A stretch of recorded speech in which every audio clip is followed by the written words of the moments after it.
Financial Fitness for Teens: 6 Steps from Broke to Abundant. Written by the Life Essentials series.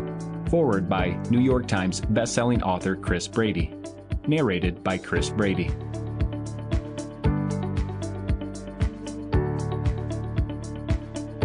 Sometimes it's only the young ones who are crazy enough to change the world. Diana Peterfreund.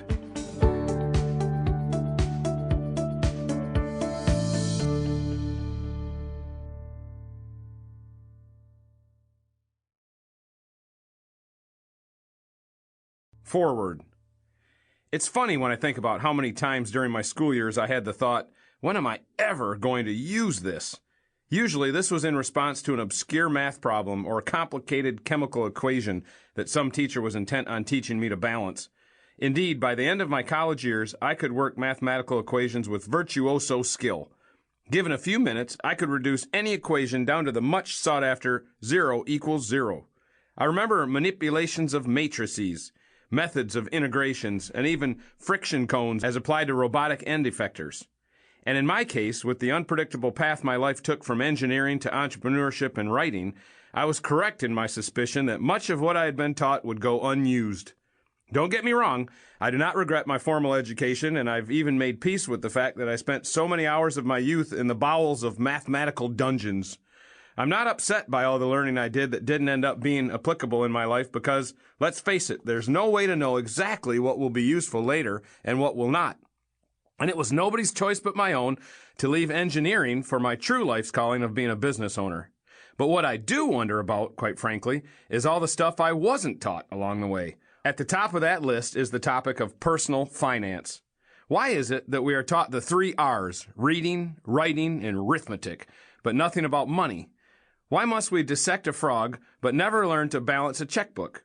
And why are some of us even taught macroeconomics, but never microeconomics, as in our own economics? The results of this oversight in education are predictable. The financial statistics for people in their 20s are dismal. Students graduate from high school and college, often laden with heavy student loan debt, and immediately get credit cards and car payments and frequently soon after, a mortgage. Just like that, they're buried under consumer debt. Unfortunately, this sets a pattern for life that is hard to break, and the load is difficult to bear.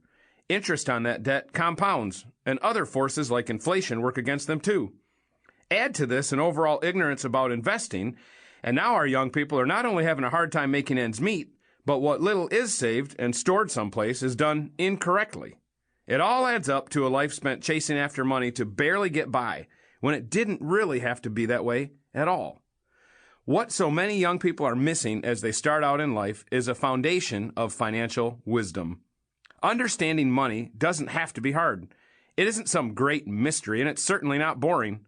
And for sure, nobody who ever learns the basics of good money management will ever have to ask themselves, when will I ever use this? Because the answer is obvious. Money is a topic, like it or not, that will be relevant in your life nearly every single day you are alive. It is best to understand it well and early, and that's the purpose of this book. Listen on eagerly and learn this stuff well. I promise you'll be glad you did.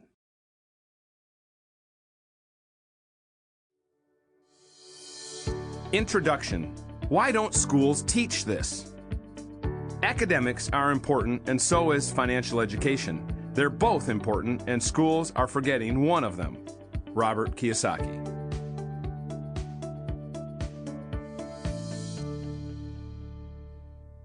Will was angry. Actually, he didn't start out angry, not at first. When he was 16 years old, he decided he wanted to graduate early from high school. With the help of his parents, he enrolled in extra classes, took high school level courses through distant studies from a university, and put in a lot of extra time reading, studying, and learning.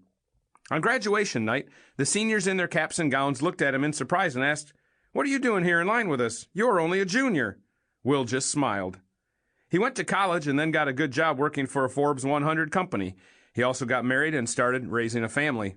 A few years later, he came home one night and told his wife he really needed to talk. "What's wrong?" she asked. "Nothing really," he replied. "I should be happy, but I'm just struggling." He sighed. "I know I should be really grateful that I have a good, steady job, and I am. I've been promoted twice." Sample complete. Ready to continue?